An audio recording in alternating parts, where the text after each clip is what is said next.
Dicho esto, quien les habla, Larisa Esteves, encargada de productos virtuales de Secasier, les da la bienvenida a todos ustedes a esta conferencia virtual, Comercialización de Energía, el producto de mercado eléctrico, el negocio de la comercialización y su futuro, a cargo de Luis Arturo Serna Rich desde Guatemala. Esta es la segunda sesión. Muchos de ustedes posiblemente no participaron en la primera sesión. Si no estuvieron, pueden escribirme un correo. Al final les voy a pasar mis datos para hacerle llegar esta primera sesión que tuvimos con don Luis. Entonces, por ese lado. Don Luis, para aquellos que no estuvieron en esta primera sesión, don Luis Arturo Serna tiene 18 años de experiencia en planificación, operación y comercialización en mercados mayoristas de electricidad en la región de Centroamérica. Laboró en el administrador del mercado mayorista de electricidad de Guatemala, donde realizó las tareas de operación en tiempo real, planificación diaria y medición comercial de energía eléctrica. Ha impartido cátedra en la Universidad de San Carlos y Universidad Rafael Landívar. Fue nombrado asesor ad orendum del Ministerio de Energía y Minas en apoyo para los cambios normativos del año 2007. Fungió como director de la Gremial de Grandes Usuarios de Energía Eléctrica de Guatemala en la Junta Directiva 2011-2014 y 2014-2016, organización adscrita a la Cámara de Industria de Guatemala. De noviembre 2016 a marzo 2015 laboró en la comercializadora Electronova en el área de operación y desde abril 2015 se desempeña como gerente regional de regulación y operaciones de mercados eléctricos en Cuesta Mora, comercializadora eléctrica, empresa regional de comercialización de energía eléctrica. Don Luis, nuevamente bienvenido a nuestros webinars. Hola, buenos días, ¿cómo están? Saludos a todos, gracias Larisa, muy amable. Bienvenido nuevamente, un gusto tenerlo por acá. No, gracias, igual, el gusto es mío y de verdad que muchas gracias a todos los colegas que se están ahí conectando, que ya están conectados y que participaron en el primero y los que se están uniendo en esta oportunidad, pues como bien dijo Larisa, quedó grabada la reunión anterior, así que pídansela y ahí van a tener completo el material. Es correcto, de hecho, don Luis, tenemos el doble de participantes de la sesión pasada. Bueno, qué gusto, qué bueno, qué bueno. Bueno, bienvenido. Usted tiene ya el control para poder compartir la presentación. Ok, muchas gracias, Larisa. A todos voy a compartir la presentación. Déjenme ver primero cómo funciona esto. A ver, ¿dónde está la parte de compartir acá? En los botones, don Luis, de abajo de... Ya la vi. Ok. Ahí la podemos ver. Es correcto, perfecto. Ahí lo vemos y lo escuchamos perfecto. Ok, muchas gracias. Bueno, nuevamente bienvenidos. Gracias a todos los colegas que están conectados el día de hoy a esta segunda sesión, a este segundo webinar que vamos a tener gracias al patrocinio de Secasier sobre comercialización de energía eléctrica. Como se recordarán, en la sesión anterior pues avanzamos bastante y quedaron algunas preguntas todavía por hacer, digamos por responderse, y yo quedé con la tarea de incluirlas en esta presentación. Así que la siguiente presentación va a basarse principalmente en esas preguntas que no se pudieron contestar en su momento por tiempo o por la falta, digamos, todavía de un entendimiento completo de la pregunta y por lo tanto considero que va a ser un tanto más corta que la anterior y nos va a dar tiempo para formular o reformular preguntas en relación a la comercialización de energía eléctrica. Así que iniciemos.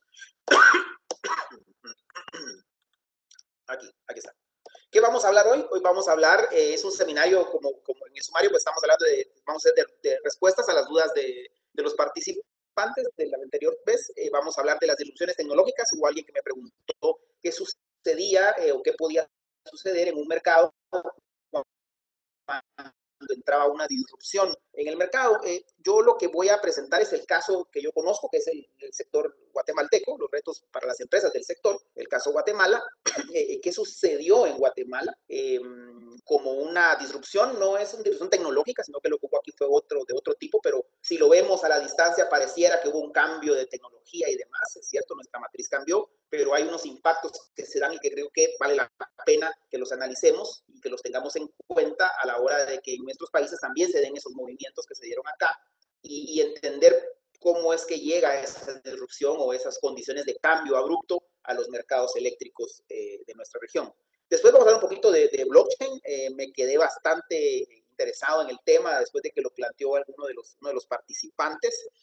Tengo un documento que les voy a compartir que un colega digamos que está trabajando en este tema, yo lo contacté pues después de que nos conversamos con ustedes en el 6 de febrero, y él me mandó un documento que pues, me voy a permitir también compartírselos sobre blockchain en mercados eléctricos o en la industria del mercado, en la industria eléctrica, que es bien interesante. Es un documento científico con mucho análisis y mucha énfasis en el desarrollo de estos mercados, y nos muestra ya ejemplos de dónde se están usando y qué están haciendo de esos países, ¿verdad? Principalmente en Europa y algunas áreas de Asia, donde ya se pueden hacer transacciones en energía eléctrica a través de mercados que están inmersos en el blockchain. Así que les voy a dar, y también es un llamado de atención para nuestras zonas y en nuestras áreas de Centroamérica y el Caribe, porque requiere un gran salto cuántico en cuanto a información. Vamos a hablar también de contratos PPA. ¿Por qué vamos a hablar de contratos? Muchas de las preguntas que se estaban haciendo en la vez pasada, en el anterior documento, en la anterior sesión, tenían que ver con temas contractuales, ¿no? ¿Qué pasa cuando hay cambios en la ley? El tema de facturación, ¿verdad? Incumplimientos y penalidades en los contratos. Entonces, vamos a hacer un pequeño repaso sobre las características de los contratos, cuáles son los términos clave, una especie de checklist que ustedes pudieran tener a la hora que se enfrenten a hacer un contrato. En la anterior reunión hablamos de los 4 elementos básicos para negociar energía, que era volumen, plazo, tecnología y precio. Y eso está ahí, pero faltan otras cosas, ¿no? Ya los temas duros de contractuales, donde los abogados también tienen que sentarse, y los técnicos a ponerse de acuerdo para hacer digamos, los textos correctos, que a la hora de interpretarse cuando se dan los problemas, al final los contratos también funcionan para clarificar cuando hay problemas y servir de guía, qué hacer. Y por último, vamos a dejar una especie de resumen, vamos a hablar de un resumen completo, digamos, de comercialización básico, y pasamos al tema de dudas y respuestas. Entonces, iniciemos. Disrupciones tecnológicas, caso Guatemala. Vamos a ver, Guatemala, como ustedes saben y lo hemos visto, ha pasado por todas las fases que un mercado tenía. No había matrices eléctricas poco diversificadas, eso lo hablamos en la sesión anterior. Hablamos de la dependencia de los combustibles fósiles a los precios, ¿verdad?, sujetos mayoristas, y las variaciones internacionales que estábamos sujetos a esas variaciones. Hablábamos del impacto climático, y vamos a ver también que estamos impactando, el clima nos está impactando muchísimo, hay muy poco aporte hidroeléctrico en este momento y eso dispara los precios. Y limitaciones en las reservas de generación y riesgo de desabastecimiento, ¿no? Esa era llamémosle así, nuestra realidad hace años, ¿no? Antes de los 2000. Hay nuevas políticas energéticas, se promueve una nueva inversión de generación, se diversifica la matriz, ¿no? Buscando diversificar la matriz, agregándole, digamos, espacios a tecnologías renovables y otras más, digamos, de tecnología de generación convencional, pero modernas, plantas nuevas, que se vinieran a instalar al país, ¿no? Reducir en alguna manera la dependencia del petróleo. Aquí todavía no se habla de una descarbonización, sino que se habla de, bueno, reducir el uso del petróleo, la dependencia del petróleo como máquina, digamos así, marginal, lo que dicta el precio de la energía. Y reducir la volatilidad estacional de los precios. Ahí, a ver, yo no estoy muy de acuerdo cuando uno viene y dice que quiere reducir la volatilidad de un mercado. No es sano que el mercado no tenga volatilidad, porque meten una zona de confort a los agentes de mercado que reaccionan de manera errática a esos cambios. Yo tengo aquí Dice Fernando B, solicita anotar contenido compartido. Voy a cerrar esta parte. En su primera etapa, los mercados eléctricos no eran capaces pues, de asegurar ¿verdad? Esas condiciones de precios competitivos. Y aquí tenemos una curva de cómo estaban los países centroamericanos, los que están con mercado liberalizado, que tenemos de alguna manera información a la mano, cómo estaban los precios del 2005 al 2014. Ustedes pueden ver ahí cómo se fueron comportando. Son precios spot promedio de los mercados centroamericanos de 2015 a 2014. Vean cómo estaba Guatemala, ya de precios como de 50 y tantos dólares, llegó a estar arriba de los 100 dólares. Obviamente había siempre una ventaja competitiva, llamémosle así, en cuanto a precio, hacia los países como Salvador y Panamá, donde los precios eran mucho más altos y por lo tanto la carretera que tenemos, que se llama CIEPAC, la línea de interconexión centroamericana, pues permitió de alguna manera hacer transacciones bastante sólidas entre Guatemala y el resto de países. No eran pero, a ver, aquí estoy metiendo un error yo al decir Guatemala. Entre los agentes de Guatemala y los agentes de El Salvador y los agentes que estaban en Panamá y así sucesivamente en toda la región. O sea, esto no es un mercado de países, ponerle nombre a una transacción, es una transacción de Guatemala, es un error, es una transacción de un agente privado con otro agente que está teniendo un interés de hacer la transacción. Entonces, se desarrollan esos temas ahí. Ahora, ¿qué pasa en Guatemala cuando nosotros promovemos una nueva política energética?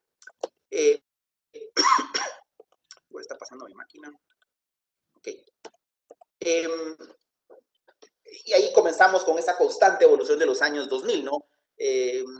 Varios países logran reducciones importantes en energía eléctrica y aquí vemos el caso, miren, de 2013 a 2017, ¿verdad? No es ni la sombra de lo que era en la anterior. Voy a pasarme en la anterior solo para que miremos ese contraste.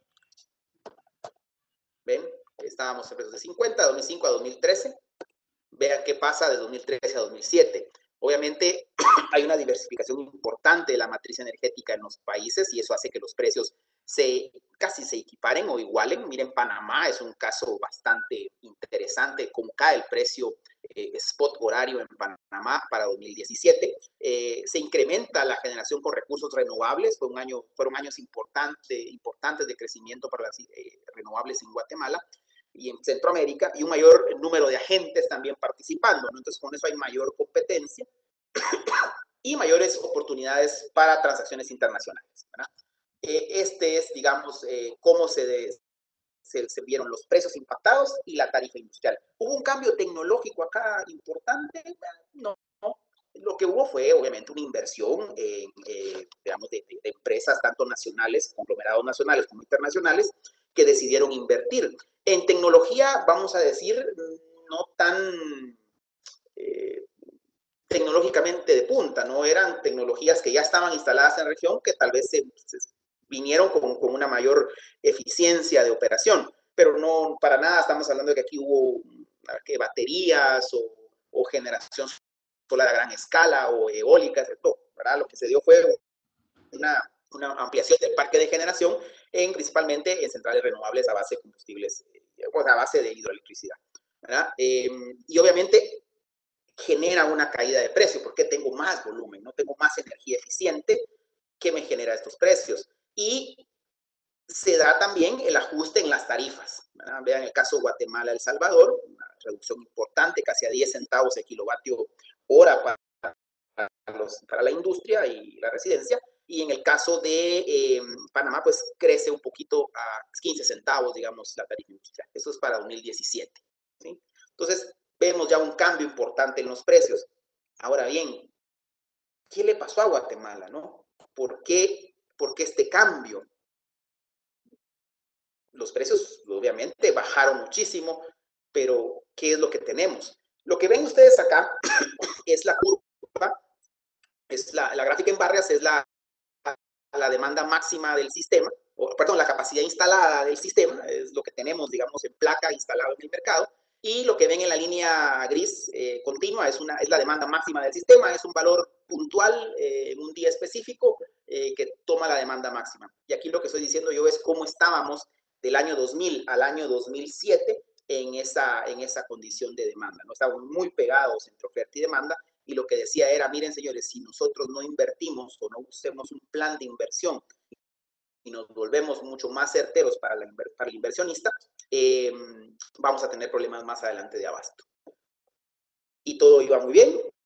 Esa era la tendencia, pero como ustedes se dan cuenta, en 2007-2008 hay un punto de inflexión importante. Y eso se debe obviamente a la crisis financiera que hubo en ese momento. Los mercados de capitales reaccionan y no hay suficiente dinero disponible para la inversión y la demanda se cae, ¿verdad?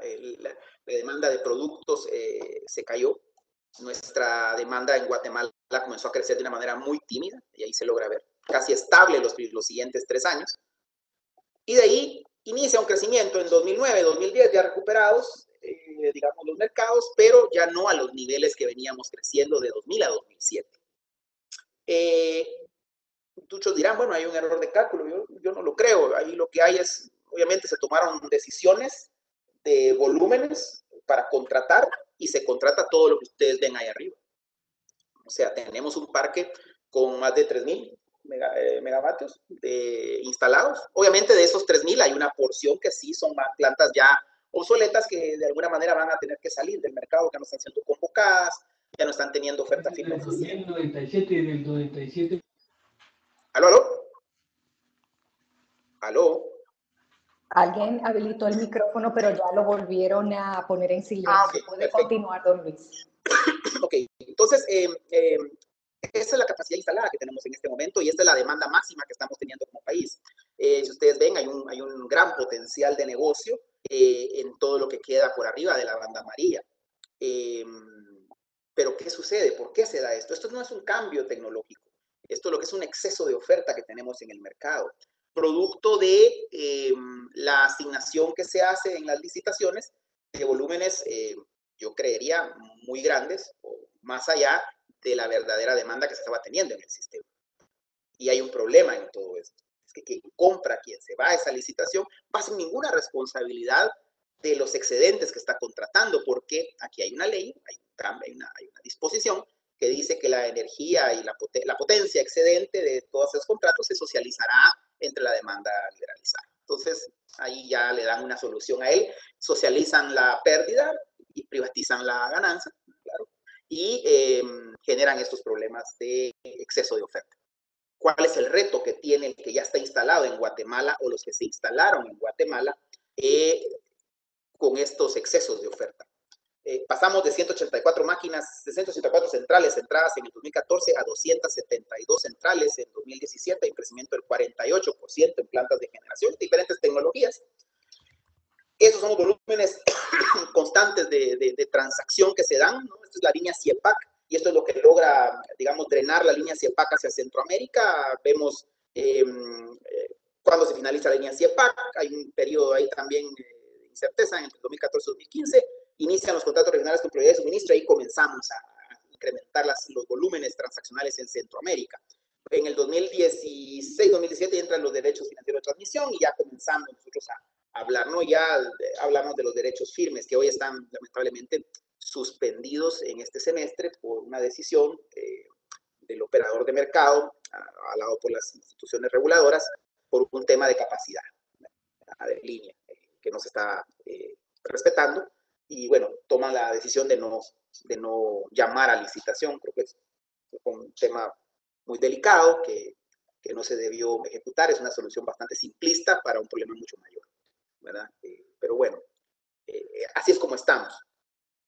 ¿Cuál es el reto para los generadores en Guatemala? Y ese cambio, esa disrupción que hubo por el exceso de oferta. Si ustedes se dan cuenta en la gráfica que tengo a mi lado izquierdo, donde dice precios de potencia, son los precios en los cuales se está transando la potencia en este momento en Guatemala. En los años 2013, un generador a base de carbón te ofrecía una potencia alrededor de los $25 kilovatio mes.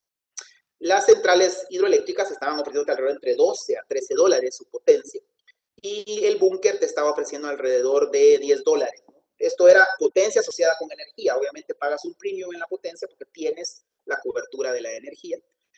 Y lo que ves en línea punteada es el desvío positivo, le llamamos acá en Guatemala, que es el valor de rescate que tiene la potencia que está mercante en el mercado, ¿no? En el mercado mayorista. Tenemos ahora valores de casi menos de $1, de 40 centavos, 50 centavos. ¿verdad? Cuando antes tenías valores, a ver, promedio, estamos hablando de $3, pero habían meses estabas en 5, sí, y recuperabas algo. Vean cómo, y la línea, y la gráfica de barras lo que nos muestra es la capacidad efectiva instalada en Guatemala. Conforme va creciendo la capacidad efectiva en Guatemala, van decayendo los precios de la potencia. A mayor producto, a mayor oferta, menor precio. Es claro, ahí no hay que hacerle tanto análisis, pero vean cómo están ahorita. De una central que necesita como mínimo 20 a 25 dólares para cubrir costos operativos fijos, como es el caso del carbón, hoy está vendiendo su potencia en 5 dólares. Para una central hidroeléctrica que necesita entre 10 a 12 dólares, ¿sí? Para cubrir sus costos operativos fijos, de 10 pasó a 5. ¿Sí? Y el motor reciprocante Bunker vende su potencia entre 9, de que estaba entre 9 a 10 dólares, lo está vendiendo ahora también en 5. ¿Sí? Hay una competencia muy, muy grande y esto no es sostenible para el mercado. Sí, esto no es sostenible. Empresas que ya se instalaron, que no lograron entrar en la licitación, pero que aún así mantuvieron su interés en seguir operando en el mercado eléctrico nacional, entraron y están en esa condición en este momento. O sea, recordemos que las transacciones en el mercado eléctrico regional, a menos que tengas derechos firmes anuales, no te reconocen potencia. Entonces, lo único que estás vendiendo es el producto energía. Y en ningún mercado te van a reconocer un valor adicional a lo que tiene ese mercado si los precios de energía están como los mencionamos acá, a la baja.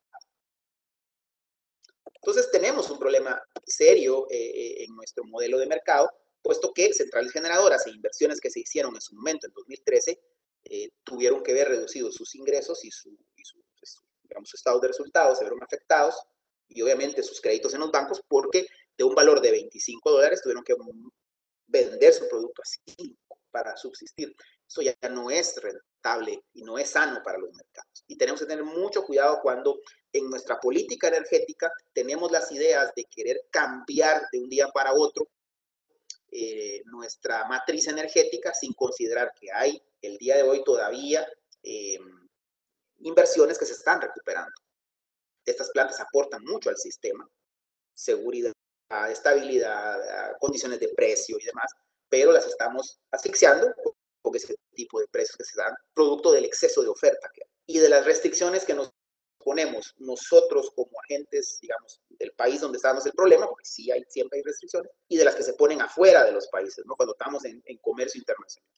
Hay que tener mucho cuidado con eso, porque lo mucho que se ha ganado con el cambio de matriz energética se puede perder por la salida de estas centrales que se encuentran comprometidas financieramente hablando, ¿verdad? En el libro voy a citar una frase que es contundente, que está en el libro de Henry Hazlitt, Economía en una lección. Él lo que dice es que el producto excedentario, ¿verdad? El exceso de oferta que no se logra contratar en el largo plazo o por los especuladores, es oferta que tendrá a salir del mercado, lo que provocará pérdidas económicas y quiebras empresariales.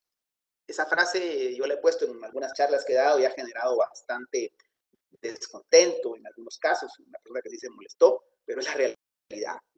Aquí yo puedo mencionar 4 o 5 plantas que han salido del mercado, producto de esa aplicación de esa teoría de que al no tener contratado, al no existir un mercado para esa oferta, pues tienen que salir del mercado. Y eso es problemático. Ver que una planta sale del mercado es porque te quedas sin capacidad. Esa capacidad que ahí se comienza a reducir y por lo tanto salen plantas que son muy eficientes en cuanto a precio para el mercado. Entonces hay que tener mucho cuidado cuando hacemos esos cambios de matriz energética con tanto volumen, sin dosificar. Hay que dosificarlo de otra manera, ¿verdad? Creo que hay mucho por hacer ahí. Y lo que vemos acá son los precios spot del sistema, en la gráfica de la derecha, inferior derecha, donde pues vemos la capacidad otra vez instalada efectiva versus los precios spot, ¿no? Cuando en el 2013 hablábamos de 120 dólares y ahora en el 2018 pues estamos hablando entre 55 y 60 dólares. En 5 años los precios de potencia se han reducido hasta en un 90% para el caso de biomasa carbón, 65% para la hidro y un 55% para el búnker. Esos son valores que pegan muchísimo en los estados de resultados. y el desvío positivo, como les digo, a menos de $1. En el mismo periodo, 5 años, los precios del mercado spot se han reducido alrededor de un 50%. ¿Sí? Aquí también pesa mucho en nuestro sistema o en nuestros países está la asignación de oferta firme eficiente, que es la capacidad o es la autorización que te da el operador del mercado en función a tu performance o a tu operación diaria, de cuánta potencia puedes vender en contratos asociada con la energía que produces. Y pues cada central generadora, dependiendo de la tecnología que está, tiene un tratamiento diferente, ¿verdad? Pero también existen otras condiciones, como por ejemplo las interconexiones, principalmente con México, que reciben un tratamiento completamente diferente al de una planta generadora que tiene sus activos instalados en el país y que casi se le da el valor total de su oferta muy eficiente por otra metodología, una metodología muy teórica, ¿verdad? Y no práctica como la que le ejecutan a las centrales generadoras. Pero bueno, esto es lo que está pasando en la evaluación de constante que tenemos en los años 2000 y ese es el resultado que tenemos ahora, ¿verdad? Máquinas, es cierto, precios bajos en el mercado spot, pero con resultados muy negativos para los generadores ya instalados y los que se instalaron en su momento bajo esas condiciones. Así es como se conforma la matriz energética del Sistema Nacional Interconectado en Guatemala. Recordemos que estamos hablando del caso Guatemala. Aquí yo estoy apilándola de una manera muy particular. Estoy haciendo la consideración de menor a mayor costo operativo. Y lo que ejemplifico aquí es que en los años 2013 y 2014 la máquina marginal por excelencia había sido siempre un motor, digamos, entre las turbinas de vapor, le llamábamos nosotros, o los motores reciprocantes, genios ahí con carbón y motor reciprocante. Sin embargo, cuando ven en la parte baja está la hidroelectricidad instalada. Cuando tenemos años secos como los que tuvimos el año pasado y los que se están evidenciando en este primer bimestre del año 2019, muy secos, pues obviamente esa cantidad de energía que ustedes ven ahí se ve reducida y por lo tanto las máquinas marginales vuelven a ser las máquinas búnker, ¿sí? O las máquinas de vapor a base de carbón. Entonces sí tenemos que tener mucho cuidado de que nuestra matriz energética, pues cuando tiene muchas centrales renovables en la parte baja, pues va a tener ese riesgo de abastecimiento porque pues, su suministro proviene del ámbito de la naturaleza y del medio ambiente y pues ese está bastante dañado y por lo tanto los aportes hidroeléctricos en estos años han sido muy bajos. Entonces sí tenemos capacidad instalada, ¿verdad? Pero no hay energía suficiente. Entonces tenemos que hacer uso de centrales que considerábamos ya obsoletas, ¿verdad? Económicamente hablando, pero que ya están instaladas y que ofrecen un servicio de respuesta mucho más rápida a estos elementos de la naturaleza que se presentan cuando tenemos una diversificación de la matriz como la que se ve acá. ¿Qué tiene Guatemala, digamos, como positivo? Bueno, pues hay 1.700 megavatios como oportunidad de negocio para la región y para México.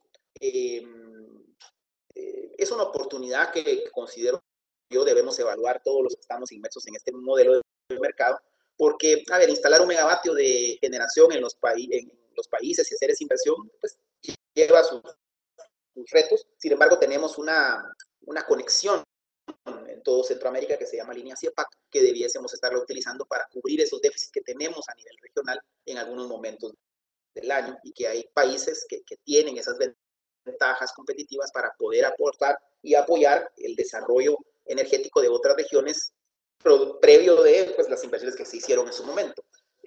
Hoy el CIEPAC pues, está teniendo, yo sí lo veo, un problema serio, que son las desconexiones. Es un tema que no se toca mucho en ninguno de los foros, ¿verdad?, de mercado, pero que tenemos que afrontar los que estamos haciendo negocios y que bajo mi particular punto de vista es una solución que no abona al buen desarrollo del mercado, ¿no? Las desconexiones no son la respuesta fácil a un problema complejo y respuestas fáciles para problemas complejos no hay. Lo que debe existir es liderazgo y alguna metodología o ganas de tener un consenso o llegar a un acuerdo, pero eso es lo que menos se está dando. Bueno, así es como está el caso Guatemala, ¿verdad? vuelvo a esta presentación, estas gráficas son bastante enfáticas en lo que sucede cuando tenemos un cambio o abrupto de las condiciones del mercado, para que exista, digamos, como hacía la pregunta en el anterior, ¿qué sucede con cambios tecnológicos o disrupciones? Las disrupciones tecnológicas que estamos viendo en otros países, principalmente en Europa, baterías y demás, pasan por varios momentos, ¿no? Primero, una reglamentación que en el caso todavía de Guatemala no las abriga, no las recibe con buenos ojos. Todavía nos falta mucho camino, tanto de aprendizaje como de darnos cuenta de esas ventajas que promueven este tipo de tecnologías. Y dos, nuestras economías.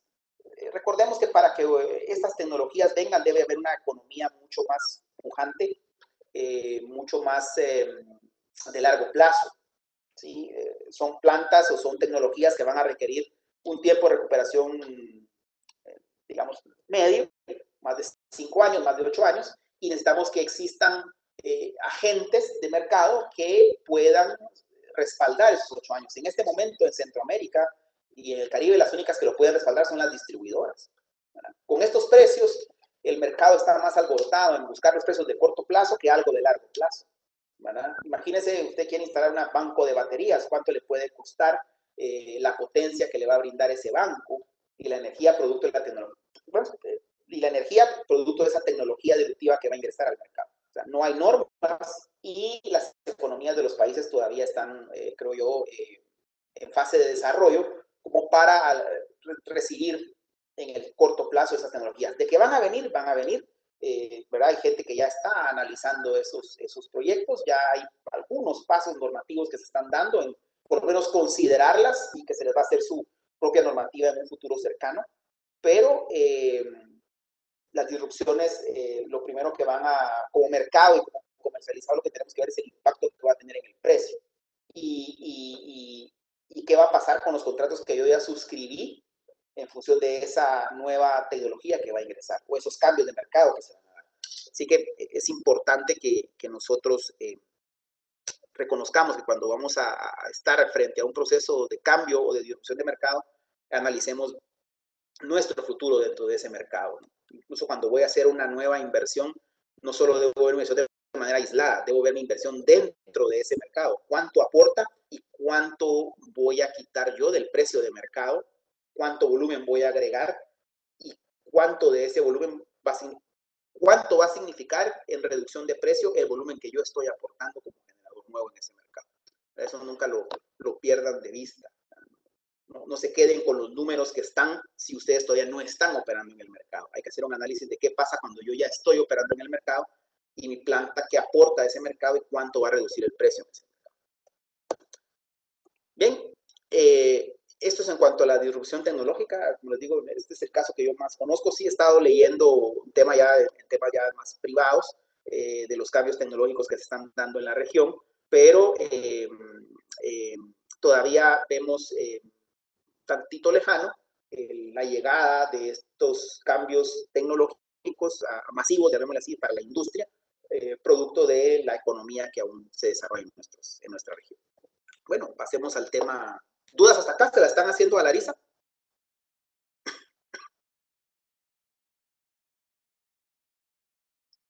¿Aló? ¿Estamos bien? ¿Seguimos? Sí, podemos continuar, don Luis. Ok. Pasemos al tema del blockchain. El blockchain es algo bien interesante. La verdad es que yo había leído algunos textos de esto, no tan específicos ni tan, llamémosle así, extensos, solo para tener una noción, pero cuando ustedes hacen la pregunta, pues me veo obligado a ir a buscar más información.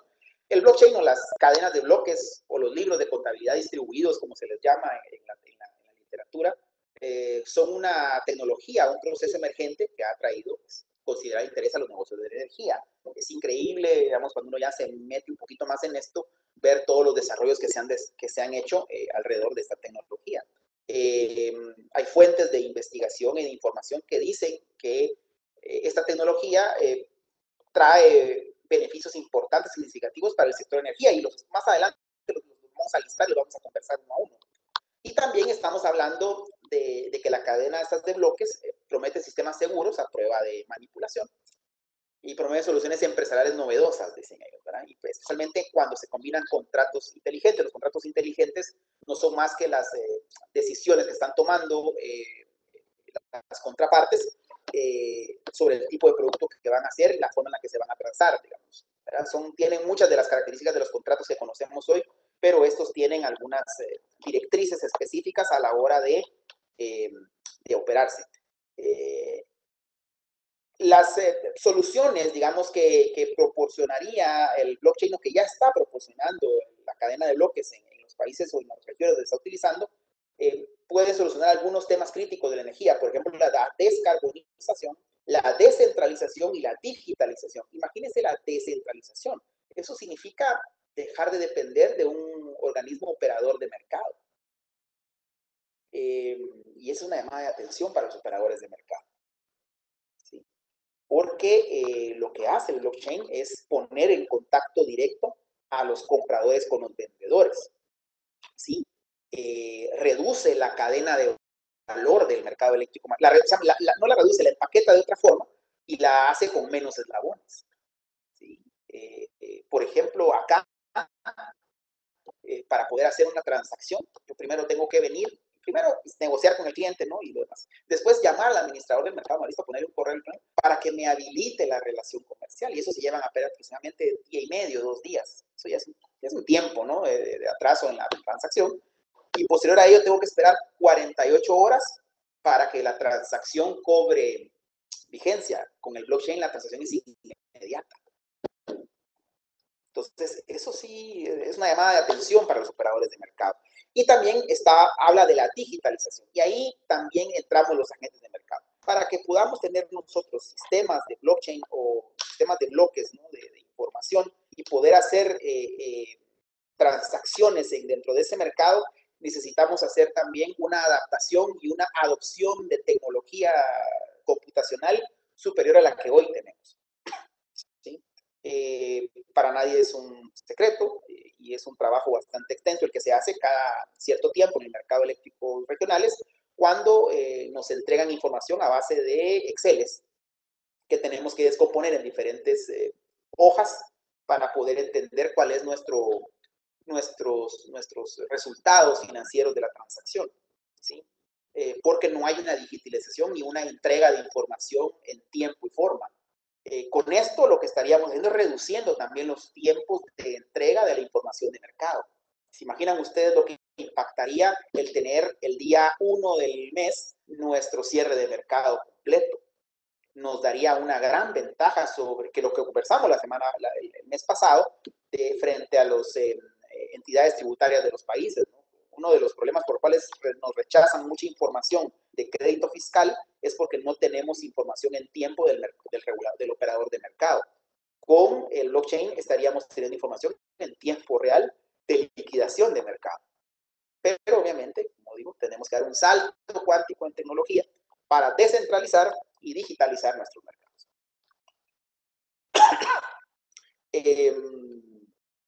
Perdón. La tecnología blockchain podría aplicarse a una variedad de casos relacionados con las operaciones y procesos de negocio de las empresas energéticas. A continuación vamos a entrar. Este es el documento que yo les voy, aquí abajo cito el documento que les voy a enviar con Larisa para que ustedes lo puedan leer. Es bien interesante el documento, como les digo, no es tan extenso, pero sí toca primero la teoría básica del blockchain y de ahí se vaya a hablar de casos específicos de blockchain y mercados eléctricos.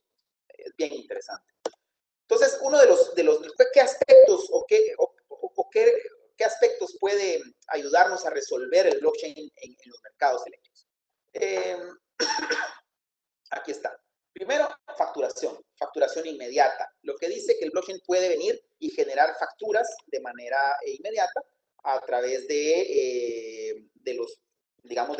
entre los operadores que estén realizando una transacción. Imagínense ustedes, ¿verdad? Llega a fin de mes y ustedes no esperar 5 días, sino tener la factura en la siguiente hora de inicio de mes, todo lo que nos ahorraría en tiempo. También facilitaría el proceso de venta, ¿sí? Ya no tendríamos que pasar por terceros, y aquí es una llamada de atención para los comercializadores, porque el blockchain lo que hace es reducir la cantidad de actores dentro del proceso de compra-venta de energía, ¿sí? Y así que nos obliga a estar también a la vanguardia en este tema. También otro tema que apoya es el cambio entre comercializadores, eso lo cita en el documento, dice que apoya al cambio de proveedor de energía porque obviamente es mucho más rápido la conexión que se hace entre proveedor y comprador, ¿verdad? Así que tenemos que ponerle mucha atención a ese tema. En comercio y mercados, amplía los mercados, permite hacer transacciones que antes no se podían hacer en otras regiones del mundo porque son financieras, ¿verdad? Así que nos permite conectar plantas que están en sistemas distribuidos al mercado mayorista y de esa manera tener una mayor cantidad de participantes y de mejores precios para eficientizar nuestros procesos de comercio. Promueve también la automatización. En la automatización ellos hablan, perdón, permítanme un momentito.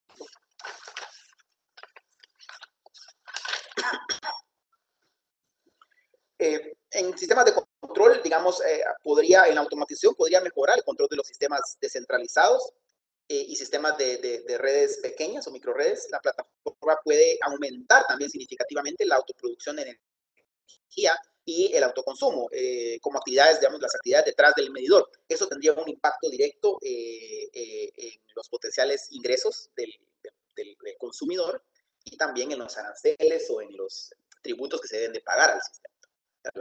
El blockchain es una metodología o es un proceso o es una tecnología que le va a dar mayor libertad a los clientes y proveedores de hacer transacciones. Acá en Guatemala se ha escrito muy poco del tema, pero el Banco de Guatemala no avala ese tipo de transacciones y no avala la moneda que se genera en esas transacciones. Hablemos del Bitcoin, hay como 3 más o 4 más robustas. Y el Banco de Guatemala no las acepta ni como modelo de giro de negocio, ni como moneda para giro de negocio, ni avala la transacción que se puede hacer con esas condicionantes. El problema es que tampoco tiene herramientas para controlarlo. De hecho, sí que no las avala, no quiere decir que no las puede controlar. Así que tenemos ahí una condición importante. De hecho, en Internet usted se mete y puede buscar la aplicación Ethereum, que es un monedero electrónico donde le permite comprar alrededor de 4 monedas electrónicas, 4 bitcoins, y usted puede tener su monedero ahí y pagar con él. ¿Sí? Es bien interesante la manera en la cual se compra y vende moneda en Bitcoin y en los lugares donde ya lo están aceptando, ¿verdad? El casino, por ejemplo, acepta moneda Bitcoin. ¿Te imaginas, entras al casino, pagas con Bitcoin, juegas, sales, nadie movió dinero, aparentemente, ¿no? Todo se quedó en la red y en tu monedero electrónico. Es bien interesante el proceso. Yo bajé Ethereum hace poco para hacer una compra de Bitcoin y es bien fácil, o sea, te pide una tarjeta de crédito y ya tienes tu Bitcoin ahí y se puede ejecutar en algunos comercios. Administración de red permite que las redes se puedan gestionar de mejor forma, digamos principalmente con datos, ¿no? Y puede poner a operar servicios de gestión de activos para servicios auxiliares, ¿verdad? Con blockchain podemos, lo que aquí en Guatemala teníamos nosotros como la famosa desconexión automática de carga, que era que los agentes, grandes usuarios pudieran participar de un proceso de desconexión de carga cuando los precios llegaran a cierto nivel, está en la norma, pero no hay información, ¿verdad? Entonces, ¿cómo me puedo desconectar yo si no sé a qué precio está en este momento? El blockchain nos pudiera ayudar a ejercer esas funciones de respaldo o de control de redes a través de mayor información en tiempo real hacia los usuarios y proveedores de energía y activar de alguna manera la entrega de servicios auxiliares en zonas remotas del país a través de integración de servicios. Hablamos también de recursos compartidos. Acá lo que hace el blockchain es para usuarios que están en una zona que posiblemente tengan bancos de baterías en sus casas y algunos vehículos eléctricos, les permite compartir recursos que están principalmente para energía que está almacenada en sus baterías, que no van a ser utilizadas en ese día, permite que ellos puedan hacer negocio con sus vecinos y brindarse respaldo energético en algún momento dado, o swaps de energía, ¿verdad? Yo te doy energía a cierta hora y tú me devuelves energía a cierta hora. Eso todavía no se comprende o no se tiene, digamos, plasmado eso en los contratos de los mercados liberalizados en los cuales estamos. Se realizan transacciones bilaterales, pero no hay un contrato como tal. El blockchain sí permite que podamos hacer uso de recursos compartidos entre los vecindarios para poder emitir, digamos, ser más eficientes en el uso de esa energía. La seguridad, pues ellos hablan de que existe una mayor certeza en cuanto a la seguridad de tus transacciones. Todas son privadas, no existe la publicación de quién hizo la transacción, más sí de la transacción, pero no de quién la hizo. Y eso genera cierta información encriptada que brinda mayor seguridad a la red, además de que existe una validación por más agentes que están conectados en esa red. Habla de competencia, habla de los contratos inteligentes. Aquí es la parte de competencia que podrían simplificar y acelerarse los cambios de proveedor, ¿verdad? Aquí es donde entra el tema de cambio de proveedor. Los contratos inteligentes, cuando estamos inmersos en esa red, pueden generarse de manera inmediata y generar cambios de un día para otro entre un proveedor, de una hora para otra entre un proveedor. Así lo muestra uno de los mercados eléctricos que ya tiene esa condición. Y por último, habla de transparencia. Son registros inmutables y procesos transparentes que pueden mejorar significativamente la auditoría y cumplimiento normativo, ¿verdad? Aquí, digamos, en los contratos inteligentes están inmersos todos los procesos o todos los temas clave de un contrato y obviamente no quedan por fuera, y obviamente al darle el OK, pues todo eso queda cifrado y guardado para generar transparencia en la transacción. Y pues el confort a quien está comprando y vendiendo este tema. Esto es, digamos, lo que habla de blockchain y de las características o los problemas que pudiera estar resolviendo el blockchain para los mercados eléctricos. No deja de llamarme la atención, y lo vamos a ver más adelante, que en el diseño de una plataforma, de un mercado para una plataforma blockchain, vean, al lado izquierdo se muestra cómo es una estructura normal, ¿no?, de mercado, como las que vemos hoy, ¿no? Hay generadores, están los traders, el operador de red, el comprador de energía, el banco del clearing house, ¿verdad?, el que hace el operador de mercado, los consumidores residenciales, ya habla un poquito de storage por ahí, ¿verdad? Y los consumidores industriales. También es una cadena bastante grande y ahí estamos nosotros, ya sea entre el trader, ¿verdad? Representados los comercializadores. Pero cuando vamos a la parte del blockchain, desaparece el trader, ¿sí? Y lo que existe es una plataforma de trading donde los agentes acceden directamente a proveedores y compradores. Y si se dan cuenta, los generadores ya están más relacionados con el storage arriba, ¿sí? Y se reduce y no hay un operador. Solo hay un operador de red, obviamente, ¿verdad? El operador de red del sistema, porque las redes, pues, igual la vamos a tener que seguir operando en lo que las tecnologías van alcanzando también en la operación de red, pero nos deja fuera a los comercializadores. Y aquí nos dice también cómo es la metodología, ¿no?, de pagos, cómo se envía la electricidad, quién envía, quién paga y qué datos se están moviendo. Pero vale la pena que nos cuestionemos nosotros si los modelos que tenemos en este momento como comercializadores van a desaparecer y si estamos preparados para esa condición. ¿Cuál es el cambio que tenemos que dar nosotros como operadores, como comercializadores de mercado? ¿Sí? Si en esa trading platform que aparece ahí vamos a estar nosotros operando, como siempre lo he dicho, como un gestor de riesgo entre oferta y demanda, o la oferta y demanda va a ser tan sofisticada y los contratos inteligentes, como se llaman acá, van a ser tan claros que van a hacer innecesario que tengamos un gestor de riesgo. Es más, con blockchain el proveedor puede tener acceso a la información de consumo de su cliente y optimizar de alguna manera el abastecimiento que va a tener para este. Que esa es la función de un comercializador, ¿no? Aglutina oferta para atender una demanda diversa en función de esa cartera de abastecimiento que tiene.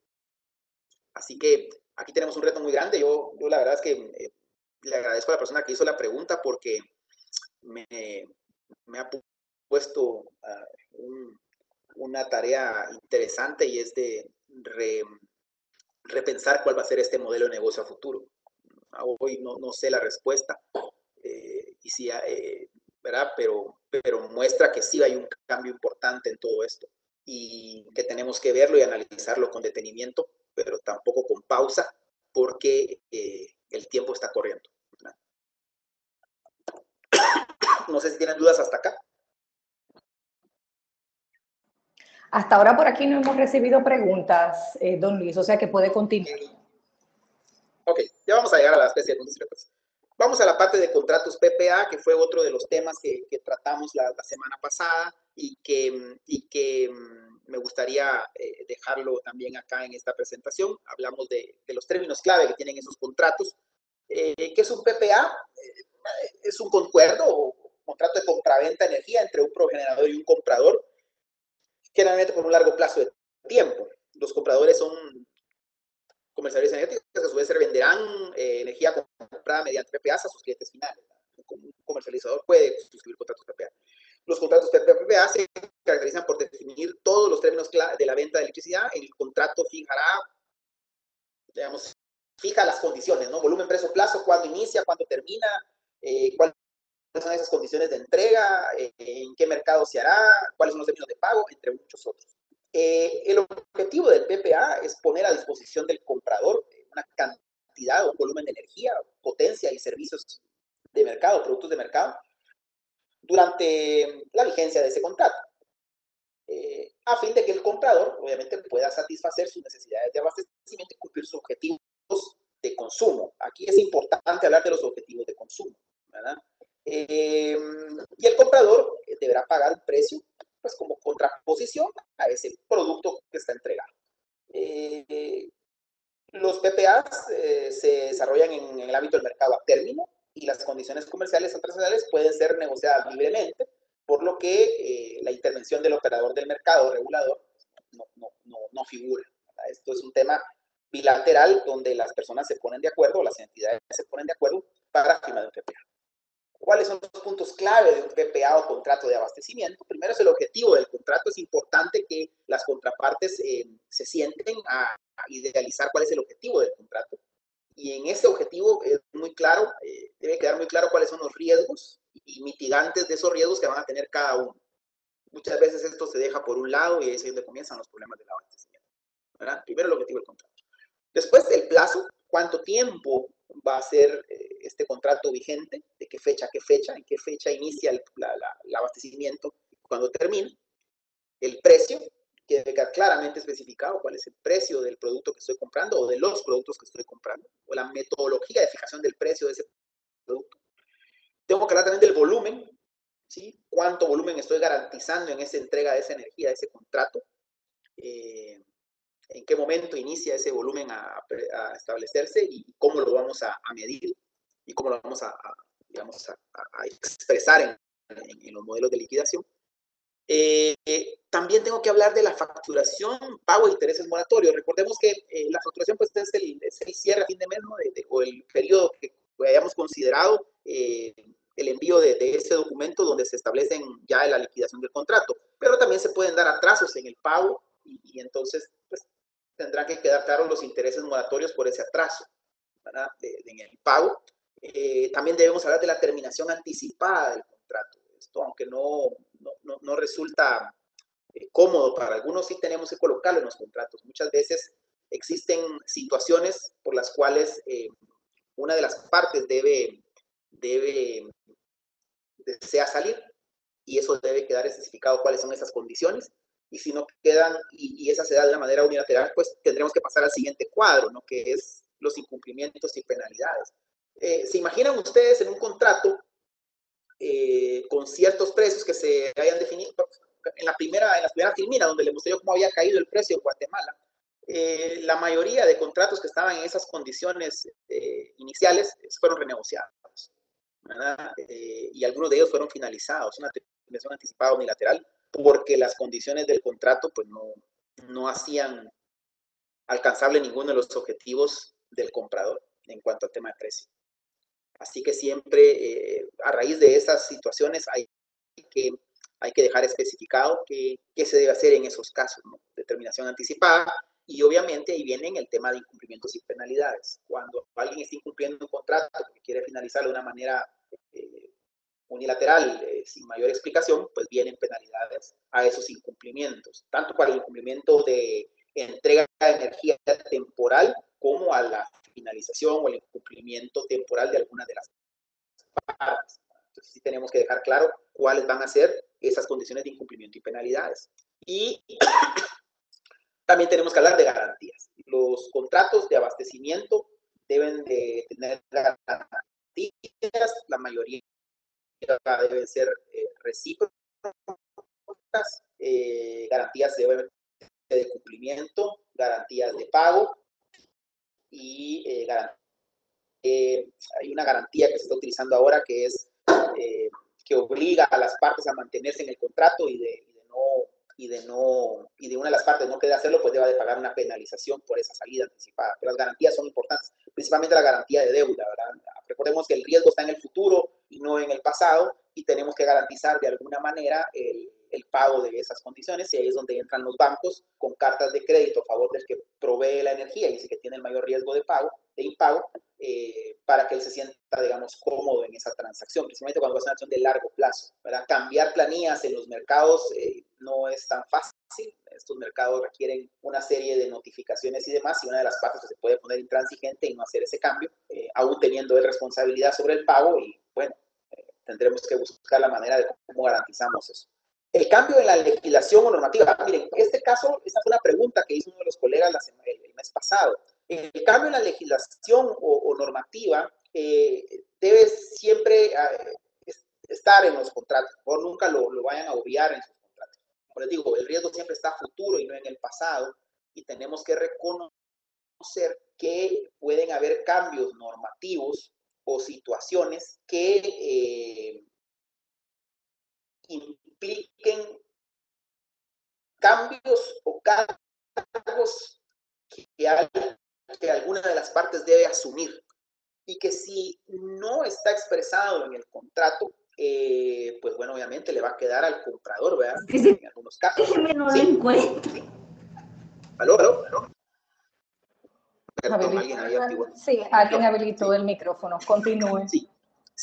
Cambios, como les decía, cambios en la legislación y normativa sí tenemos que dejarlo claro. Aquí, en todos estos aspectos, tenemos que hacernos acompañar de nuestro abogado de confianza o el abogado de la empresa, que nos permita visualizar cuáles son esos riesgos y cuáles son esos textos que deben quedar para el cambio en la legislación o normativa. Por lo regular, estas cláusulas inician con, bueno, si se da un cambio normativo, nos tendremos que juntar a evaluar cuál es el impacto que este tiene. Segundo, también habla del valor o el volumen en impacto. Si el impacto es menor a tantos miles de dólares, pues no se hace nada y el contrato continúa. Si es mayor a tanto, pues nos pondremos de acuerdo y buscaremos la manera digamos, de socializar estos sobrecostos, ¿verdad? Pero siempre, por favor, dejen esta parte clara. Los cambios en la legislación, más en los mercados como los que nosotros tenemos, que están sufriendo cambios ya sea por tecnología o por impactos, digamos, de decisiones en los operadores de mercado y en los reguladores, sí tenemos que dejarlo claro, ¿verdad? Un cambio normativo puede hacer que el objetivo del contrato desaparezca completamente y nosotros no podamos seguir haciendo negocio. Y eso es importante. Un contrato es, aparte de ser un acuerdo bilateral, digamos, que promueve negocio, también debe de promover economía y eficiencia en las transacciones que hacemos. Si un contrato deja de ser o deja de tener esas condiciones, pues no vale la pena seguirlo, ¿no? Entonces sí tenemos que sentarnos a analizar cuáles son esos cambios en ley que pudieran hacer cambiar las condiciones del contrato y cuáles son los pasos que vamos a seguir para enmendar o para seguir llevando de mejor forma ese contrato hasta el final, ¿sí? Y los temas de fuerza mayor. Cuando uno tiene un contrato, como les digo, vuelvo a repetirlo, el riesgo está a futuro y no en el pasado. Pueden existir condiciones de fuerza mayor, actos que no están asociados al buen desempeño de ambas empresas o de tanto el comprador como del vendedor y que ocurren. Y hay un listado de temas de fuerza mayor. La fuerza mayor es importante también que principalmente cuando nosotros como comercializadores vamos a tener contratos con empresas generadoras, ¿verdad? Es importante que la fuerza mayor quede bien establecido qué va a pasar en caso de ocurran A, B o C, cómo se van a notificar, cómo se van a manejar en los primeros días del evento y posteriores a esos días del evento y con qué condición después de cierto tiempo el contrato pierde vigencia o validez producto de las condiciones de fuerza mayor que se están teniendo, ¿verdad? Procuren siempre dejarlo dentro de sus modelos. Para esto yo les voy a dejar un documento que encontré en la biblioteca del World Business Council, de la ONU, donde habla de contratos de abastecimiento de PPAs para centrales renovables en Argentina. Es un documento en español muy interesante que le da un repaso a todos los modelos de contrato de PPA y pone ejemplos de algunos lugares en Argentina y en México donde se han desarrollado de este tipo, donde se han aplicado toda esta metodología de concertación de contratos PPA y cómo operan en el mercado. Es bien interesante la teoría que está ahí. Yo se los voy a dejar con Larisa para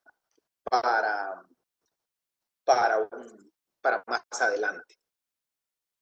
Y bueno, yo ya con esto estoy, llamémosle así, finalizando esta parte, este webinar. Yo les dije que iba a ser más corto que la vez pasada, porque lo que estábamos era nada más dándole un repaso a las principales dudas que surgieron en el webinar del 6. Quisiera nada más hacer un pequeño resumen. Voy a hablar de comercialización nuevamente para retomar. Recordemos que la comercialización se va a ver en 3 estados, ¿no? En rentabilidad, en visión de largo plazo y expansión. Y para eso, digamos, yo propongo 8 pasos. 1, análisis del mercado siempre a largo plazo. 2, determinar los niveles de producción, venta, ingresos y utilidades. Eso es importante que ustedes lleven bien afinado como comercializadores cuáles son los niveles de producción, sus ventas, sus compras y los ingresos y utilidades que tiene, principalmente en dólares por megavatio hora, para saber qué tan rentables son.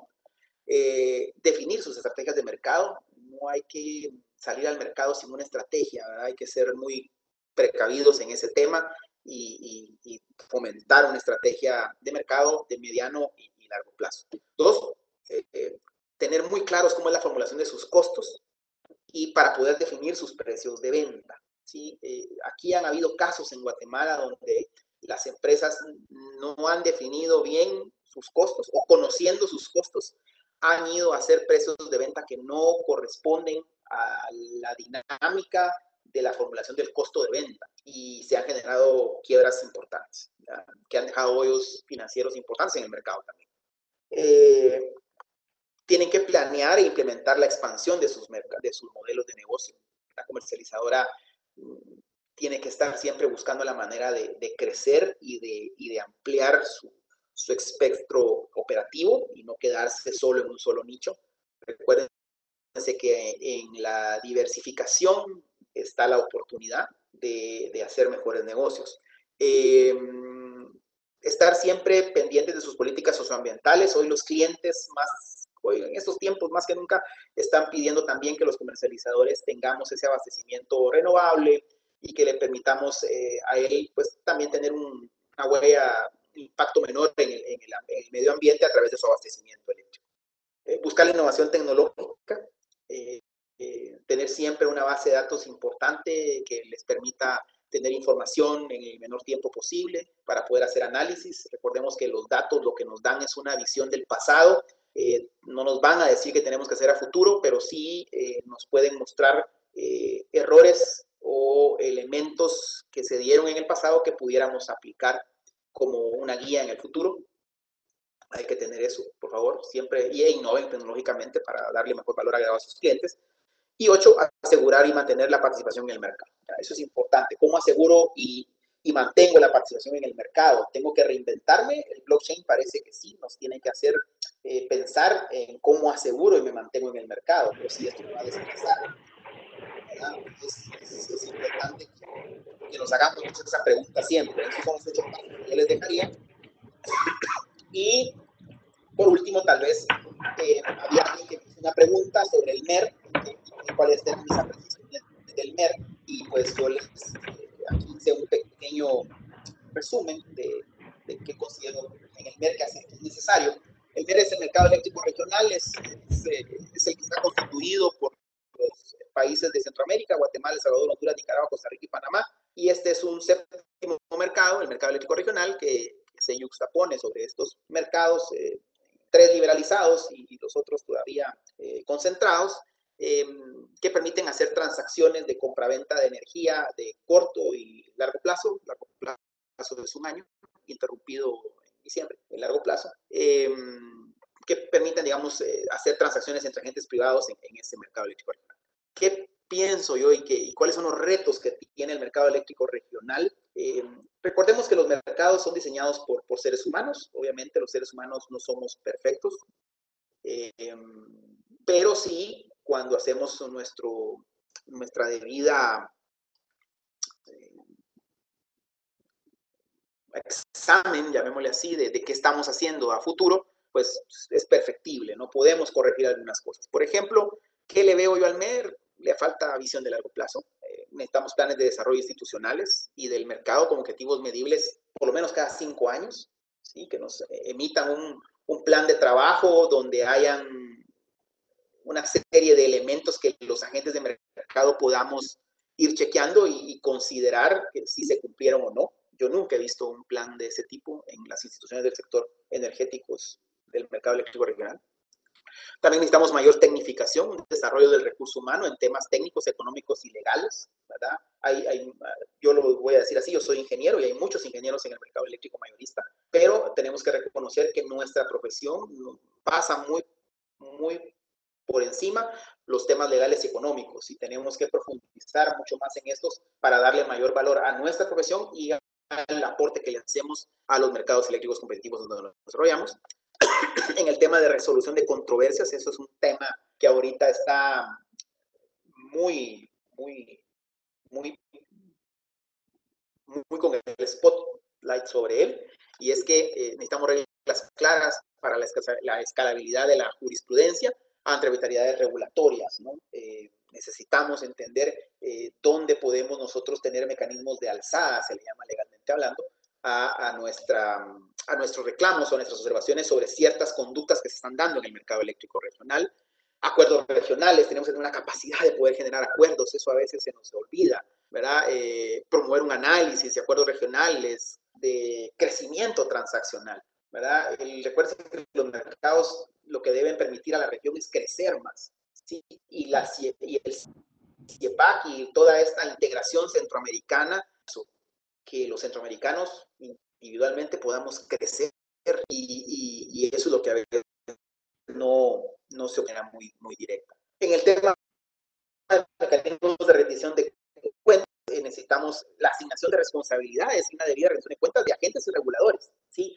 En el momento no hay ningún regulador que rinda cuentas a sus agentes y el operador tampoco. Entonces, ¿cómo hacemos para entender ¿cómo hacemos para entender si esto es, digamos, es correcto, digamos, si las condiciones donde se rinden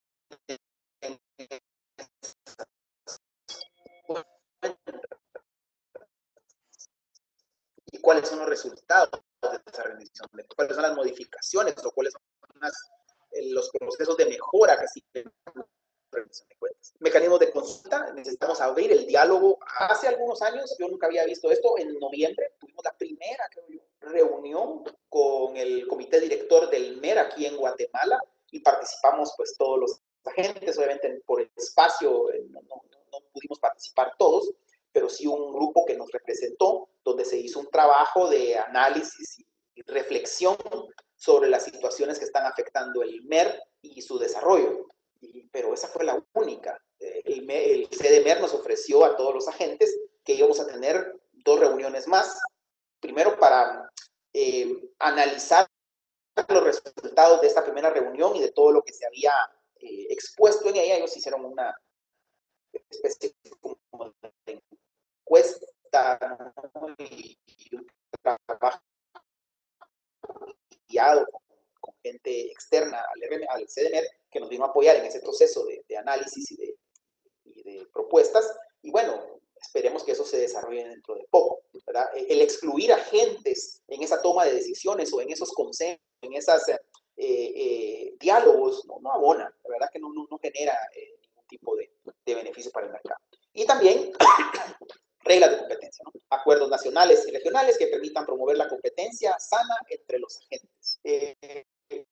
Cuando nosotros logremos permear esto adentro de las instituciones del MER, creo que vamos a tener un mes, si no perfecto, por lo menos encaminado a la línea de amplitud del mercado. Pero también no podemos dejar de lado a los agentes del mercado, ¿no? Y al regulador de los mercados.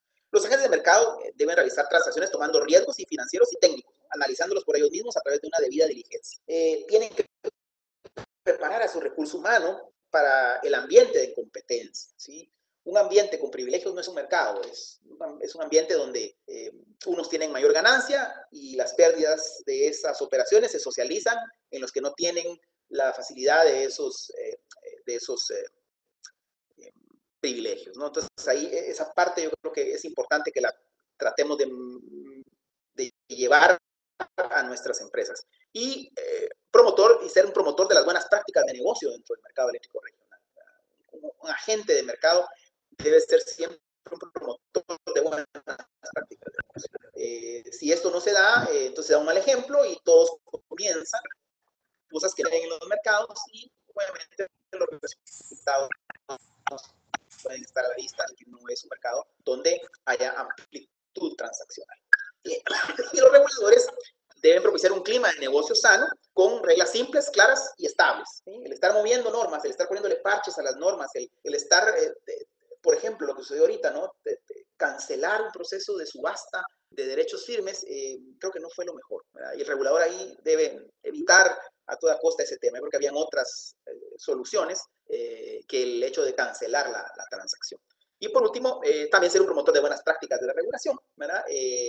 Siendo claro, transparente y obviamente con rendición de cuentas a sus agentes. Estos son, creo yo, los retos institucionales que tiene el mercado eléctrico regional y que debiésemos abordar. Este es un seminario corto que no pues, pretende para nada hablar del mercado eléctrico regional, pero creo que debiésemos tener a la vista estos mensajes y tratar de permearlos también en nuestros países para que podamos, como agentes, solucionar esa oportunidad que tenemos de negocio que se llama mercado eléctrico regional. Al mercado eléctrico regional hay que verlo como una oportunidad de negocio y no un área donde se van a dirimir conflictos de índole personal o agendas personales o agendas de país. El mercado eléctrico regional ocupamos agentes que han puesto de manifiesto su interés y su confianza en las transacciones que se pueden desarrollar ahí, ¿sí? Y eso a veces se les olvida. Los agentes muchas veces no son ni consultados, ni mucho menos tomados en cuenta a la hora de hacer decisiones que los van a impactar a ellos. Obviamente es la función del regulador, pero a la vista está que pues el regulador a veces no tiene todas las respuestas y no tiene toda la experiencia del mercado. Así que creo yo que tener una opinión de sus agentes es primordial para poder tomar una decisión. Bueno, yo aquí termino y abro el espacio para preguntas y respuestas de los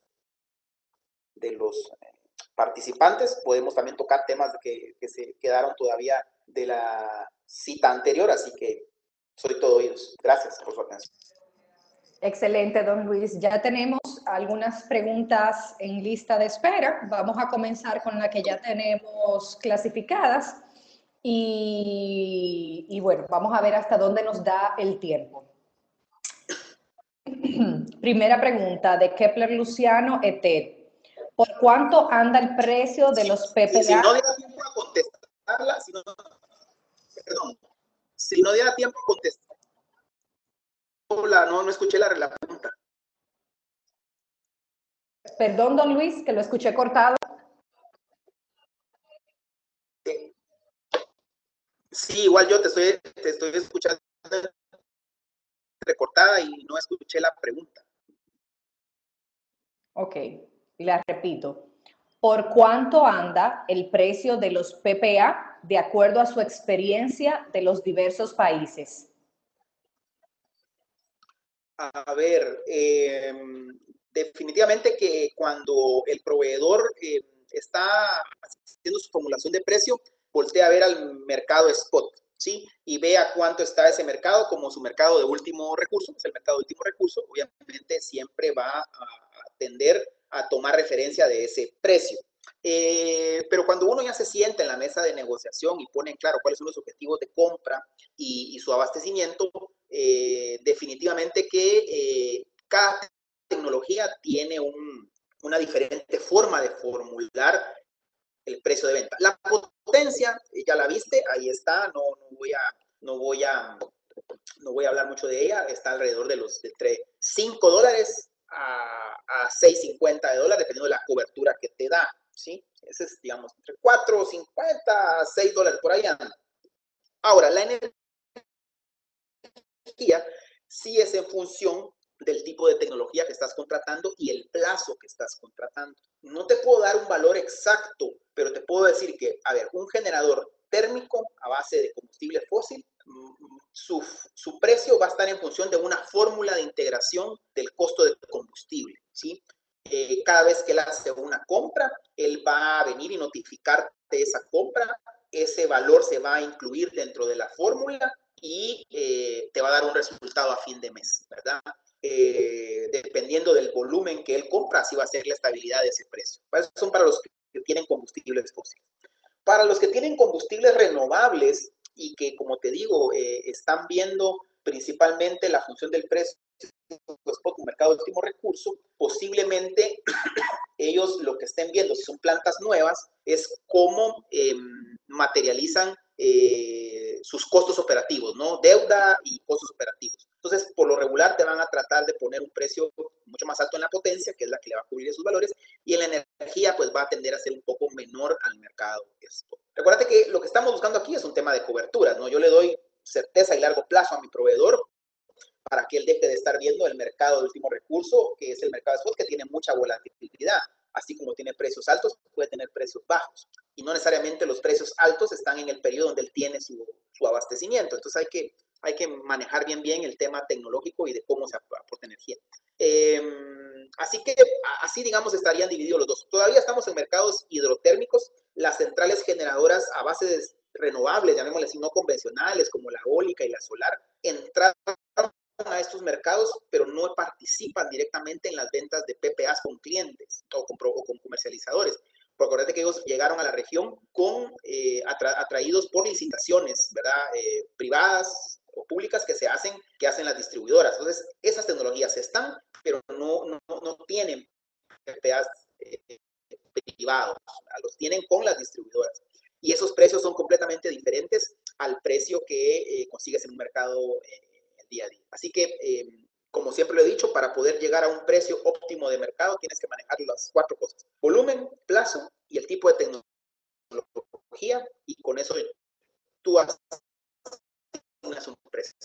Pero ponerte un precio ahorita en la mesa, decirte, mira, así están, no te lo puedo dar. Pero la referencia siempre va a ser el mercado de spot. Eso es indudablemente, nunca se lo vas a poder quitar de la mente a un proveedor. La siguiente. ¿Por qué no se actúa para subsanar las limitaciones de la RTR para aprovechar en la región el excedente regional de generación existente? A ver, en este caso, recuerdo los problemas que tenemos en RTR son problemas que tienen los sistemas de transmisión de cada país, y lo que se requiere es inversión. Digamos, todos los países en Centroamérica, creo yo, que están tomando acción sobre esto. No todos, obviamente, ¿verdad? Panamá, digamos, está tomando su acción, ustedes ya vieron, Panamá está cambiando y haciendo modificaciones de su sistema eléctrico. Hace poco acaban de lanzar también una noticia de un préstamo que están haciendo para robustecer su mercado, su sistema de transmisión. Guatemala también lo ha hecho a través de los sistemas de las licitaciones que lanzó sobre los planes de expansión del sistema de transmisión, que se han visto atrasados o detenidos por conflictos sociales, ¿verdad? Ante la falta de Estado que hay en algunas regiones de Guatemala. El Salvador también está haciendo sus esfuerzos, pero va más allá de esto, se necesita mucha inversión. Nuestros mercados crecieron en la mano de sistemas de transmisión, ¿sí? Y que los mercados no han sido capaces de generar el incentivo en modelos de la transmisión, ¿sí? Y ese incentivo, el salario del activo, pues tiende a mantenerlo en las condiciones en que lo construyó hace 20 años, obviamente con las mejores prácticas de la ingeniería, que posiblemente para los demás en el producto, ¿verdad? Y cómo regular el producto. No existen incentivos para que las empresas de transmisión nacionales ejecuten planes de expansión y de mejora a sus sistemas, ¿sí? El mercado eléctrico regional nació a la par de redes todavía bastante primarias de transmisión de energía eléctrica y muy pocos países esfuerzo en robustecerlas, ¿verdad? Para el caso de Guatemala, tuvo que lanzar una licitación a varios proyectos de ampliación del sistema de transmisión y también hay otros proyectos privados que se generaron alrededor de esta necesidad de un mejor sistema de transmisión. Sin embargo, los problemas de índole social, digamos, y el rechazo social por manipulación que ha existido de estos tipos de proyectos, pues nos tienen atrasados en este tema. También está dando pasos importantes en ese desarrollo, como ustedes vieron, y bueno, creemos que vamos por un buen camino, pero hace falta más. Y eso es un tema de incentivos para que los transmisores inviertan en sus redes de transmisión. He podido tener esta oportunidad de intercambio de dudas y de preguntas y respuestas, producto de la tecnología que nos, es lo que digo, ¿no? Tenemos que dar todavía saltos cuánticos tecnológicos en nuestra región para que esto no suceda y que cuando estemos haciendo transacciones de más técnicas no se nos caigan. Así que les agradezco a todos su atención, tanto a la primera sesión como a esta otra. Espero que este webinar haya servido para ampliar el interés en la comercialización de energía eléctrica, que la veamos desde la perspectiva que es parte de la cadena de valor de los mercados. Y aunque no esté directamente descrita en nuestras normas, es un proceso que todos realizamos a la hora de comprar o vender energía eléctrica, y que estos principios y temas que discutimos acá y las dudas que se generaron, pues nos sirvan para darle mayor, llamémosle así, participación a este proceso dentro de nuestros negocios, ¿verdad? No lo hagamos a un lado, y les agradezco muchísimo, de verdad, el tiempo, el haber compartido con tantas personas de tantos países de América Latina. Definitivamente tenemos un gran valor el hablar el idioma español y podernos comprender y entender, y ojalá que esta no sea la última vez que nos veamos por esta forma. Así que gracias y un saludo a todos. Bueno, don Luis, por aquí incluso están pidiendo que con las preguntas se haga una tercera sesión. O sea, parece que les ha gustado. No, pues miren, yo con mucho gusto, o sea, yo creo que podemos, a ver, ante la situación que se está dando, ¿qué es lo que pasa? A esta hora, aquí ya, digamos, ya están todos en oficina, ya están, digamos, actualizando procesos, ya los discos duros se están actualizando y demás, y posiblemente eso haya sido el delay o la pérdida de comunicación que tuvimos al demandar más servicios acá de lado, pues todos los colegas que están acá conmigo. Entonces, lo que podemos hacer es otra sesión, Larisa dirá, pondrá ahí y nos pondremos de acuerdo con otra, y lo hacemos temprano en la mañana, de 1 hora, que a las 8 de la mañana, que todavía no se están utilizando tantos recursos de internet acá en la empresa, y pues finalizar este webinar como ustedes se merecen, con las preguntas y respuestas pues de parte mía directas. Excelente, don Luis. De verdad que gracias por su disposición. Ya luego usted y yo nos ponemos de acuerdo cómo lo haríamos y se lo informamos a todos los participantes, tanto de esta sesión como de la anterior. Igualmente comentarle a los participantes que a propósito de las preguntas que hicieron en la sesión pasada, que incluso don Luis tuvo que hablar de blockchain en esta sesión, el miércoles que viene tenemos una conferencia virtual específicamente de blockchain. Sí, o sea, tuvimos una en noviembre pasado, pero vamos a tener, a propósito justamente de lo que surgió de estas sesiones de comercialización, pues vamos a tener el miércoles que viene. La información no ha salido todavía, la estoy trabajando el día de hoy. Ojalá y ya mañana esté el promocional, así que pendiente para el miércoles de la semana que viene. Nuevamente, don Luis, gracias mil por su disposición, gracias por una conferencia fluida donde todos pudimos entender. De verdad que usted está viendo el chat espectacular, a todos les gustó, fíjese que están pidiendo una tercera sesión. O sea que de verdad, muchas gracias, don Luis, muchísimas gracias, tanto en nombre del Secasier como de todos los participantes el día de hoy. Igualmente a los participantes, sin ustedes no podemos hacer estos webinars, así que muchísimas gracias, de verdad que sí. Ok, bueno, muchas gracias a todos, pasen un feliz día, y bueno, nos estamos viendo en un futuro cercano. Yo me comunico con Larisa para ponernos de acuerdo para finalizar con esa presentación de dudas y respuestas, y bueno, vamos, adelante. Gracias. Así será, don Luis. Muchísimas gracias a usted y a todos. Feliz resto del día.